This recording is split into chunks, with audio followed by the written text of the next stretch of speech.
Listen to my whisper. Listen to my whisper. Listen to my whisper. Listen to my whisper. Whisper, whisper, whisper, whisper, whisper. I will bring you to the sleep, sleep, sleep, sleep, sleep, sleep, sleep, sleep, sleep, sleep, sleep, sleep, sleep. Oke, so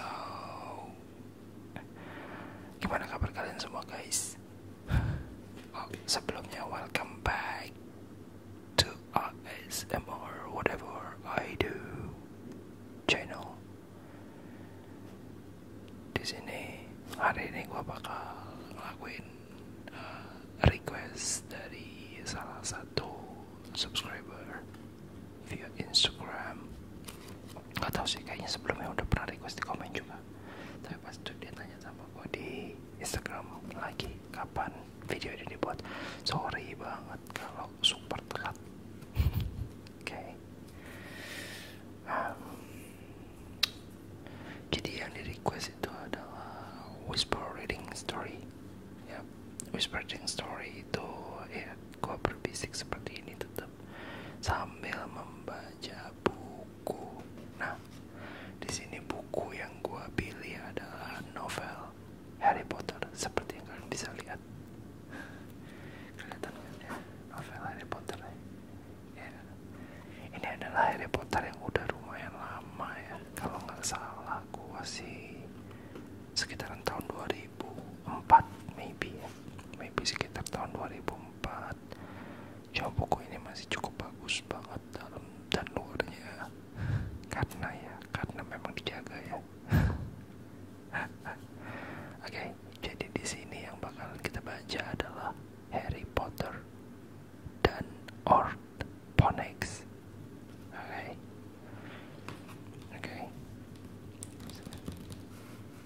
Oke, ini udah pasti tengah belum sih? Sepertinya kok kayak nggak ada kedapatan semua ya, tapi nggak apa-apa lah.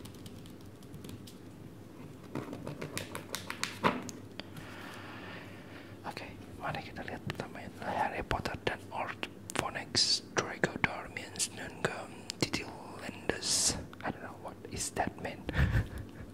Kok sejujurnya bukan penggemar Harry Potter banget ya dari zaman dulu. Kayaknya yang terakhir aja gue baru suka gitu. Kayaknya awal-awal gue nggak terlalu suka soalnya memang nggak tahu kenapa.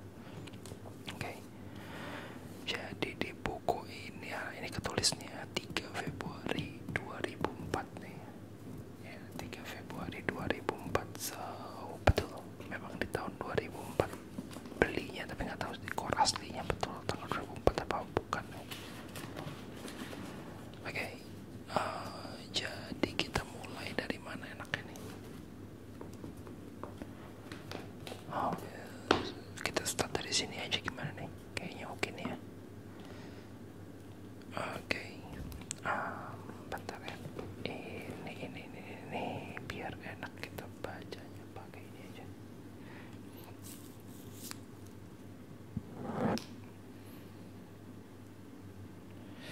Wait sebentar ya. Oops.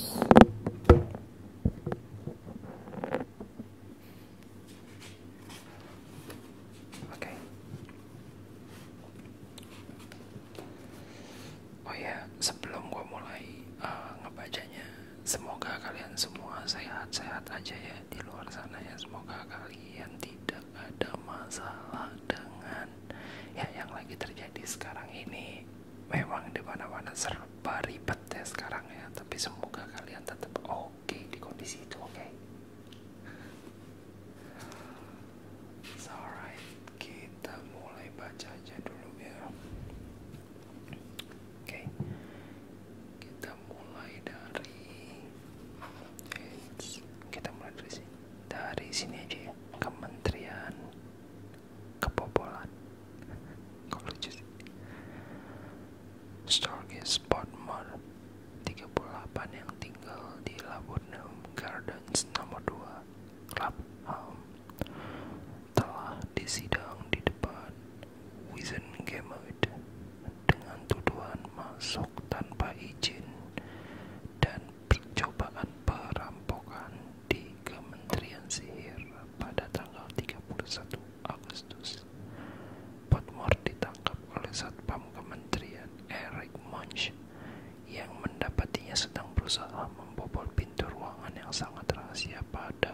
1 dini hari. Potmore yang menolak berbicara untuk membela diri divonis bersalah atas 2 kesalahan di atas dan dipenjara selama 6 bulan di Azkaban. Storkis Potmore, kata Ron pelan.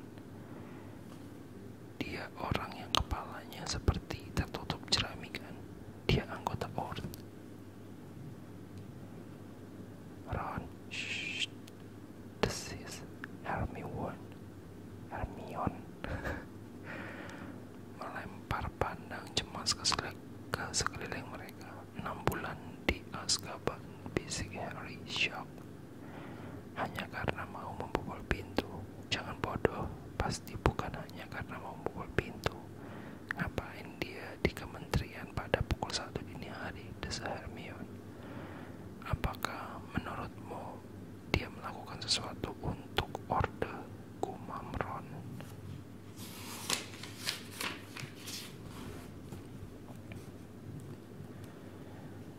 Tunggu sebentar, kata Harry perlahan. Storkis seharusnya datang dan mengantar kita. Ingat. Kedua temannya menatapnya. Ya, dia harusnya menjadi salah satu pengawal kita ke King Cross. Ingat. Dan Moody jengkel karena dia tidak datang. Jadi tak mungkin dia sedang mengerjakan tugas dari mereka kan. Ya, mungkin mereka tidak menduga dia akan tertangkap, kata Hermione. Bisa saja cuma jebakan, seru Ron bersemangat. Tidak, dengar. Dia melanjutkan, merendahkan suaranya secara dramatis ketika melihat pandangan menantang Hermione. Kementerian mencurigainya sebagai salah satu anggota kelompok Dumbledore. Maka entahlah mereka memancingnya ke kementerian, padahal dia sebetulnya sama sekali tidak berusaha membobol pintu. Barangkali mereka sengaja melakukan sesuatu agar bisa menangkapnya. Hening sejenak sementara Harry dan Hermione mempertimbangkan pikiran Ron. Harry berpendapat itu terlalu mengada-ngada. Hermione sebaliknya tampak agak terkesan. Kalian tahu, aku takkan heran kalau itu benar. Dia melipat potongan korannya sambil berpikir-pikir ketika Harry meletakkan pisau dan garpunya. Hermione seperti tersadar dari lamunannya. Baik, nah, kurasa kita sebaiknya membereskan esai Profesor Sprout tentang perdu yang merabuki dirinya sendiri. Dan kalau beruntung kita bisa memulai mantra Inanimatus Conjurus sebelum makan siang. Harry merasa agak bersalah memikirkan tumpukan PR yang menantinya di kamar atas. Tetapi langit biru cerah sekali dan sudah sepanjang minggu dia tidak menaiki firebolt-nya. Maksudku, kita bisa mengerjakannya nanti malam, kata Ron, ketika dia dan Harry berjalan menuruni padang rumput landai menuju lapangan Quidditch. Gagang sapu mereka di atas bahu dan peringatan mengerikan Hermione bahwa mereka tidak akan lulus semua ujian OWL masih terngiang di telinga. Dan kita masih punya besok. Dia terlalu bersemangat bekerja, itu persoalannya. Hening sesaat. Kemudian dia menambahkan dengan suara agak cemas, apakah menurutmu dia serius waktu mengatakan kita tak boleh menyalin PR-nya? Ya, kurasa begitu, sahut Harry. Tapi ini juga penting. Kita harus berlatih kalau ingin tetap jadi anggota tim Quidditch. Ya betul, tim Ron berbesar hati. Dan kita tidak punya banyak waktu untuk melakukan semuanya. Ketika mereka sudah mendekati lapangan Quidditch, Harry menggerling ke kanan. Tempat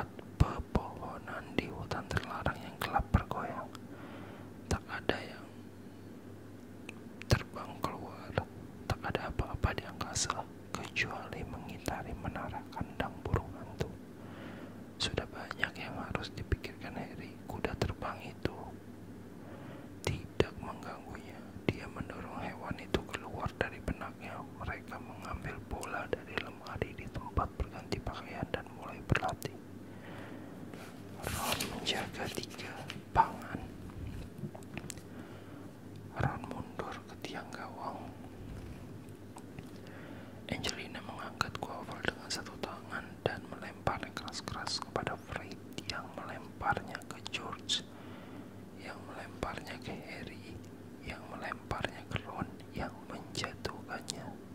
Anak-anak Slytherin dipimpin Malfoy berteriak dan terbahak-bahak. Ron yang sudah meluncur ke bawah untuk menangkap Quirrell sebelum mendarat mengangkasa kembali dengan grogi sehingga dia terpeleset miring di sapunya dan kembali ke ketinggian. Permainan dengan muka merah padam. Harry melihat Fred dan George bertukar pandang tetapi tidak seperti biasanya. Mereka tidak berkata apa-apa dan Harry bersyukur karenanya. Lemparkan Ron, seru Angelina. Seakan tak terjadi apa-apa, Ron melempar Quirrell ke Alicia, yang melemparnya kembali ke Harry, yang melemparnya ke George. "Hei Potter, bagaimana bekas lukamu?" teriak Malfoy. "Kau yakin tidak perlu berbaring? Sudah berapa lama ya?" "Seminggu tidak ke rumah sakit, ini rekor untukmu kan?" George melemparkan Quirrell ke Angelina. Dia melemparnya balik ke Harry yang tidak menduganya, tetapi berhasil menangkapnya dengan ujung-ujung jarinya dan melemparnya dengan cepat ke Ron yang menyambarnya tetapi lolos beberapa senti. "Ayo Ron," tegur Angelina galak ketika Ron menukik ke tanah lagi mengejar Quirrell. "Perhatikan," sulit mengatakan. Mana yang lebih merah, Quirrell atau wajah Ron ketika dia sudah berada di ketinggian? Permainan lagi. Malfoy dan anak-anak Slytherin lain gemuruh tertawa. Pada usahanya ketiga, Ron berhasil menangkap Quirrell. Mungkin karena kelewat laga, dia terlalu antusias melemparnya sehingga bola itu meluncur melewati tangan Katie yang terjulur dan menghantam keras wajahnya. "Sorry," geluh Ron, melesat maju untuk melihat kalau Katie luka. "Kembali ke posisimu, dia tak apa-apa," bentak Angelina. "Tapi kalau melempar ke teman timmu, jangan berusaha menjatuhkannya dari sapunya. Kita punya belajar untuk itu." Hidung Katie berdarah di bawah anak-anak Slytherin menghentak-hentakan kaki dan meledek. Fred dan George mendekati Katie. "Ini, makan ini," Fred berkata, memberinya sesuatu yang kecil dan berwarna ungu dari sakunya. "Darahnya akan langsung berhenti." "Baik," seru Angelina. "Fred, George, ambil pemukul kalian dan belajar." Ron siap di tiang gawang. "Harry, lepaskan Snitch. Kalau kau perintahkan nanti, kita akan menyerang gawang Ron." Harry melesat menyusul si kembar untuk mengambil Snitch. "Ron bikin malu saja," gumam George ketika ketiganya mendarat dekat kotak yang berisi bola-bola dan membukanya untuk mengambil salah satu belajar dan Snitch. "Dia cuma gugup," kata Harry. "Dia bermain bagus waktu berlatih denganku tadi." "Ya, mudah-mudahan dia tidak konyol terus," ujar Fred suram. Mereka kembali ke atas ketika Angelina meniup peluitnya. Harry melepas Snitch dan Fred dan George membiarkan belajarnya terbang. Sejak saat itu, Harry nyaris tak sadar apa yang dilakukan anggota tim yang lain. Tugasnya lah untuk menangkap bola kecil keemasan bersayap yang bernilai 150 angka untuk timnya, dan menangkap Snitch memerlukan kecepatan dan kecekatan luar biasa. Dia mempercepat laju sapunya berguling dan meliuk menghindari Chaser. Udara panas musim gugur menerpa wajahnya dan teriakan-teriakan anak-anak Slytherin di kejauhan hanya sekedar gemuruh tak bermakna di telinganya. Tetapi segera saja peluit membuatnya berhenti lagi. "Stop, stop, stop!" teriak Angelina. "Ron, kau tidak menjaga gawang tengahmu." Harry menoleh pada Ron yang melayang-layang di depan lingkaran gawang sebelah kiri, meninggalkan dua gawang lainnya tak terjaga. "Oh, sorry, kau berpindah terus sambil mengawasi Chaser," perintah Angelina. "Atau bertahan di posisi tengah sampai kau harus bergerak untuk melindungi lingkaran gawang." gawang-gawang, tapi jangan bergerak tanpa arah ke salah satu sisi. Itulah sebabnya kau kebobolan 3 gol terakhir. Sorry, kata Ron lagi. Wajahnya yang merah berkilat seperti lampu suar di latar belakangi langit biru. Dan Katie, apa kau tidak dapat melakukan sesuatu untuk hidungmu yang berdarah? Darahnya makin banyak, kata Katie sengau, berusaha menahan kucuran darah dengan lengan jubahnya. Harry menoleh memandang Fred yang tampak cemas dan memeriksa kantongnya. Harry melihat Fred menarik keluar suatu berwarna ungu, mengamatinya sebentar dan kemudian memandangi Katie. Jelas sekali dia ngeri. Kita coba lagi kalau begitu, kata Angelina. Dia mengabaikan anak-anak Slytherin yang sekarang tak hentinya bernyanyi Gryffindor's Labor, Gryffindor's Labor.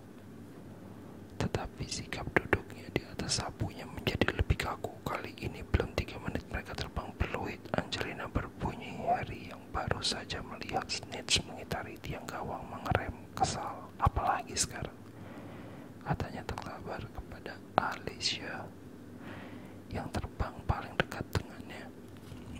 Katie, jawabnya singkat. Harry berbalik dan melihat Angelina, Fred, dan George terbang secepat mungkin mendekati Katie. Harry dan Alicia melesat mendekatinya juga.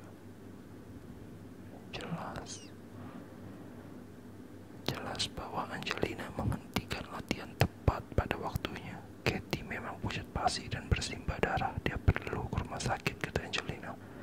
Kami akan mengantarnya, kata Fred. Dia mungkin tanpa sengaja menelan darah deras. Tak ada gunanya meneruskan latihan tanpa Peter dan satu chaser, kata Angelina murung ketika Fred dan George meluncur ke kastil memapah Katie. Di antara mereka, ayo kita pergi ganti pakaian. Anak-anak Slytherin terus bernyanyi ketika mereka terbang kembali ke ruang ganti. Bagaimana latihannya? Tanya Hermione. Agak dingin. Setengah jam kemudian, ketika Harry dan Ron memanjat masuk ruang rekreasi Gryffindor lewat lubang lukisan latihannya, Harry memulai. Parah sekali, sela Ron hampa mengenyahkan diri di kursi di sebelah Hermione. Dia mendongak menatap Ron dan kebekuannya tampak mencair. Ya, kan ini baru latihan pertamamu, katanya menghibur. Perlu waktu untuk siapa bilang aku yang membuatnya parah, bentak Ron. Tak ada, kata Hermione terkejut. Kau pikir aku pasti main jelek? Tidak, tentu saja tidak. Kau bilang parah sekali, jadi aku mau bikin PR, kata Ron marah dan naik ke kamar anak laki-laki, menghilang dari pandangan Hermione, menoleh pada Harry. Apakah mainnya jelek? Tidak, kata Harry membela. Hermione mengangkat alis. Ya, kurasa dia seharusnya bisa bermain lebih baik, Harry bergumam. Tapi ini baru sesi latihan pertama, seperti kau katakan tadi. Baik Harry maupun Ron tampaknya tidak banyak berbuat kemajuan dalam PR mereka malam itu. Harry tahu Ron terlalu sibuk menyesali permainan buruknya dalam latihan Quidditch, dan dia sendiri mengalami kesulitan menghilangkan nyanyian Gryffindor's Labor dari kepalanya. Mereka melewatkan sepanjang hari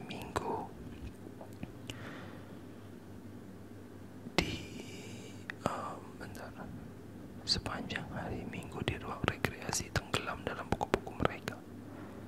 Sementara ruangan itu menjadi penuh, kemudian kosong lagi. Hari ini kembali cerah dan sebagian besar menikmati sinar matahari yang mungkin terakhir bersinar tahun itu. Ketika malam tiba, Harry merasa seakan ada yang membenturkan otaknya ke bagian dalam tenggorokannya. Kita mungkin seharusnya mencicil mengerjakan PR hari-hari sebelumnya, Harry bergumam kepada Ron ketika mereka akhirnya menyingkirkan esai panjang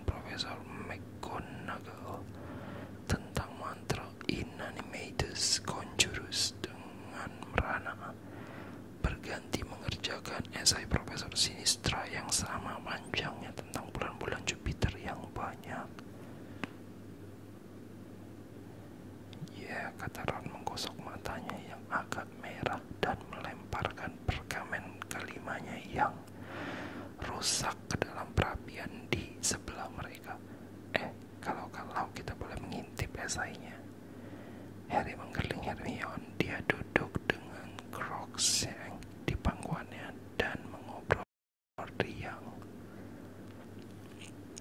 Dengan gini, sementara sepasang jarum rajut berkilau bergerak-gerak di udara di depannya, sekarang merajut sepasang kaos kaki peri rumah yang tak berbentuk. Tidak, katanya berat. Kau tahu, dia tak akan membolehkan. Oke, guys. Jadi untuk sesi yang ini gue baca dulu sampai di titik ini ya, di halaman 413 tadi. Gue mulai dari halaman berapa gue juga lupa. Ya, jadi kalau kalian suka dengan whisper yang kayak gini, kalian boleh taruh di komen kalian pingin gue bacain apa gitu misalnya gitu kan ya. Ini sebenarnya itu salah satu hal yang lumayan gue suka juga, cuman selama ini tuh kalau misalnya whisper mau bacain seperti ini tuh gue takut tuh kayak ada beberapa nada-nada tuh yang gue salah gitu.